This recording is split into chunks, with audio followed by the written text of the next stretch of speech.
Hi ಸ್ನೇಹಿತರೆ, welcome to our channel Mithun Raj ಅಡುಗೆ ಮನೆ. ಇವತ್ತಿನ ವಿಡಿಯೋದಲ್ಲಿ ಸ್ಪೆಷಲ್ ಆಗಿ ನಾನು ರಸಮ್ ಮಾಡಿ ತೋರಿಸ್ತಾ ಇದ್ದೀನಿ.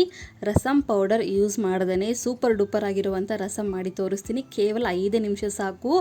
ಬಾಯಿ ಕೆಟ್ಟಿದೆ, ಏನೂ ತಿನ್ನೋಕ್ಕೆ ಮನಸ್ಸಿಲ್ಲ ಅನ್ನೋ ಟೈಮಲ್ಲಿ ಈ ಥರ ರಸಮ್ ಮಾಡಿಕೊಂಡು ತಿಂದರೆ ಒಂದು ತುತ್ತು ಜಾಸ್ತಿನೇ ಹೋಗುತ್ತೆ. ಅಷ್ಟು ರುಚಿಯಾಗಿರುತ್ತೆ. ಬಿಸಿ ಬಿಸಿ ಅನ್ನಕ್ಕೆ ಈ ರಸಮು ಪಕ್ಕದಲ್ಲಿ ಉಪ್ಪಿನಕಾಯಿ ಇದ್ಬಿಟ್ರಂತೂ ಬೇರೆ ಲೆವೆಲ್ ಅಂತ ಹೇಳ್ಬೋದು. ತಡ ಮಾಡಿದ್ರೆ ವಿಡಿಯೋ ಸ್ಟಾರ್ಟ್ ಮಾಡೋಣ ಬನ್ನಿ. ಮೊದಲನೇದಾಗಿ ಒಂದು ದೊಡ್ಡ ಸೈಜಷ್ಟು ನಿಂಬೆಹಣ್ಣಿನ ಗಾತ್ರದಲ್ಲಿ ಹುಣಸೆ ಹಣ್ಣನ್ನು ತೊಗೊಂಡಿದ್ದೀನಿ. ಇದನ್ನು ನೀರು ಹಾಕಿ 1-2 ಸರಿ ನೀಟಾಗಿ ತೊಳ್ಕೊಬೇಕು. ಮೇಲ್ಗಡೆ ಏನಾದರೂ ಕಸ ಕಡ್ಡಿ ಇದ್ದರೆ ಎಲ್ಲ ನೀಟಾಗಿ ಕ್ಲೀನ್ ಆಗುತ್ತೆ. ಅದಕ್ಕೋಸ್ಕರ ನೀರು ಹಾಕಿ 1-2 ಸರಿ ನೀಟಾಗಿ ತೊಳ್ಕೊಬೇಕು. ಇವಾಗ ನಾನು ಈ ನೀರನ್ನು ಚೆಲ್ಬಿಟ್ಟು ಇವಾಗೆಲ್ಲ ರೆಡಿಯಾಗಿದೆಯಲ್ಲ, ಇದಕ್ಕೆ ಇವಾಗ ನಾನು ಸ್ವಲ್ಪ ಬಿಸಿ ನೀರನ್ನು ಹಾಕ್ಕೊತಾ ಇದ್ದೀನಿ. ಒಂದು 2 ಗ್ಲಾಸಷ್ಟು ಬಿಸಿ ನೀರನ್ನು ಹಾಕ್ಕೊಂಡು ನೆನೆಸೋಕ್ಕೆ ಬಿಡ್ತೀನಿ.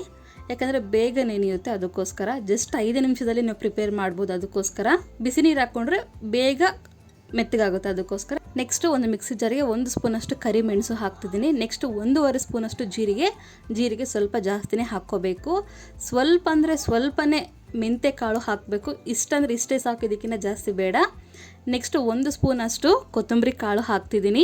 ನೆಕ್ಸ್ಟ್ ಒಂದು 4 ಒಣಮೆಣಸಿನ್ಕಾಯಿ, ಒಂದು 10-12 ಈ ಥರ ಬೆಳ್ಳುಳ್ಳಿನ ಸಿಪ್ಪೆ ತೆಗ್ದಿಲ್ಲ ಹಾಗೆ ಹಾಕ್ತಿದ್ದೀನಿ. ನೀವು ಕೂಡ ಹಾಗೆ ಹಾಕಿ ಸಿಪ್ಪೆ ತೆಗಿಬೇಡಿ. ಇದು ನೀಟಾಗಿ ಮಿಕ್ಸಿ ಮಾಡ್ಕೋಬೇಕು. ನೀರು ಬೆರೆಸ್ದೇನೆ ಮಿಕ್ಸಿ ಮಾಡ್ಕೋಬೇಕು ಪುಡಿ ಪುಡಿಯಾಗಿ. ನೋಡಿದ್ರ ಇಷ್ಟಾದರೆ ಸಾಕು. ತೀರ ಫೈನ್ ಪೌಡರ್ ಥರ ಮಾಡ್ಕೊಂಡ್ರೆ ಚೆನ್ನಾಗಿರೋದಿಲ್ಲ, ಸ್ವಲ್ಪ ಈ ಥರ ಇದ್ರೆ ಚೆನ್ನಾಗಿರುತ್ತೆ.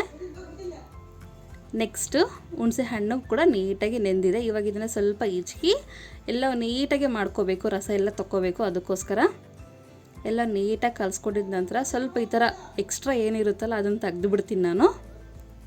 ಈ ಥರ ತೆಗ್ದುಬಿಟ್ಟು ಇದನ್ನು ಕೂಡ ರೆಡಿ ಮಾಡಿ ಇಟ್ಕೊಳ್ಳೋಣ. ಇವಾಗ ಎಲ್ಲವೂ ರೆಡಿ ಆಯಿತು. ಪಟ ಅಂತ ಒಗ್ಗರಣೆ ಕೊಟ್ಕೊಂಡ್ಬಿಟ್ರೆ ಸೂಪರ್ ಆಗಿರುವಂಥ ರಸಮ್ ರೆಡಿಯಾಗಿರುತ್ತೆ. ಇದು ರೆಡಿಯಾಗಿದೆ ನೋಡಿ.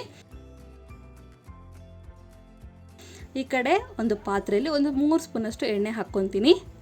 ಎಣ್ಣೆ ಸ್ವಲ್ಪ ಕಾದ್ಮೇಲೆ ಇದಕ್ಕೊಂದು 3 ಒಣಮೆಣಸಿನ್ಕಾಯಿ ಹಾಕ್ತಿದ್ದೀನಿ. ನೆಕ್ಸ್ಟು ಸ್ವಲ್ಪ ಕರಿಬೇವು.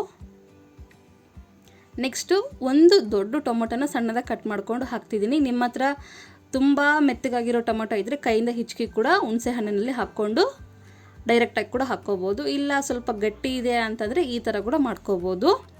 ಇದಾಗಿದೆ. ಇವಾಗ ಒಂದು 2 ನಿಮಿಷ ಮುಚ್ಚಿಬಿಟ್ಟು ಸ್ವಲ್ಪ ಮೆತ್ತಗಾಗೋವರೆಗೂ ಕುದಿಸ್ಕೋಬೇಕು. ನೋಡಿದ್ರೆ ಸ್ವಲ್ಪ ಮೆತ್ತಗಾಗಿದೆ ಟೊಮೊಟೊ.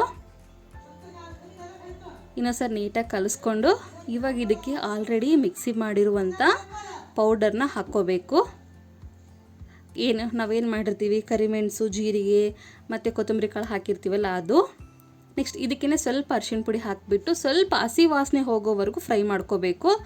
ಲೋ ಫ್ಲೇಮಲ್ಲಿ ಅಥವಾ ಮೀಡಿಯಂ ಫ್ಲೇಮಲ್ಲಿ ಇಟ್ಕೊಂಡೆ ಹಸಿ ವಾಸನೆ ಹೋಗೋವರೆಗೂ ಫ್ರೈ ಮಾಡ್ಕೊಳ್ಳಿ.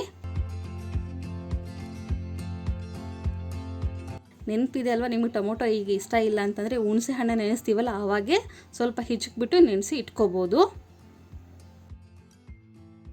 ಆಲ್ರೆಡಿ ರೆಡಿ ಮಾಡಿ ಇಟ್ಕೊಂಡಿರುವಂಥ ಹುಣಸೆ ಹಣ್ಣಿನ ರಸ ಕೂಡ ಹಾಕ್ಕೊತೀನಿ. ಹುಣಸೆ ಹಣ್ಣಿನ ಸಮೇತನೇ ಹಾಕಬೇಡಿ. ಕೆಲವೊಬ್ರು ಏನು ಮಾಡ್ತಾರೆ, ಹುಣಸೆ ಹಣ್ಣಿಂದ ತೆಗೆದುಬಿಟ್ಟು ಓನ್ಲಿ ರಸ ಮಾತ್ರ ಹಾಕ್ಕೊತಾರೆ.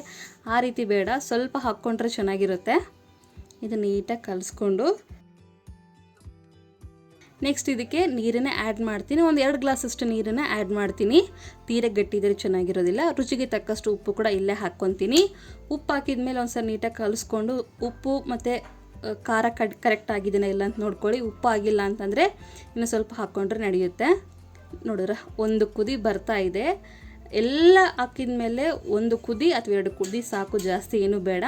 ನಿಮಗೆ ಕುದಿ ಗೊತ್ತಾಗಿಲ್ಲ ಅಂದರೆ ಒಂದು 2-3 ನಿಮಿಷ ಸಾಕು, ಅದಕ್ಕಿಂತ ಜಾಸ್ತಿ ಬೇಡವೇ ಬೇಡ. ಯಾಕಂದರೆ ಆಲ್ರೆಡಿ ನಾವು ಕರಿಮೆಣಸಿನ ಪುಡಿ ಕೂಡ ನಾವು ಏನು ಮಾಡ್ತೀವಿ, ಫ್ರೈ ಮಾಡಿರ್ತೀವಿ. ಅದಕ್ಕೋಸ್ಕರ ಈ ರಸಮ್ ಹಿಂಗೆ ಮಾಡಿದ್ರೇ ತುಂಬ ಚೆನ್ನಾಗಿರುತ್ತೆ. ಒಮ್ಮೆ ಟ್ರೈ ಮಾಡಿ, ನೀವೇ ಹೇಳ್ತೀರ ಸೂಪರಾಗಿ ಬಂದಿದೆ ಅಂತ. ಲಾಸ್ಟಲ್ಲಿ ಸ್ವಲ್ಪ ಕೊತ್ತಂಬರಿ ಹಾಕ್ಕೊಂಡು ಸರ್ವ್ ಮಾಡ್ಕೊಂಡು ತಿಂದರೆ ಸೂಪರಾಗಿರುವಂಥ ರಸಮ್ ರೆಡಿಯಾಗಿರುತ್ತೆ.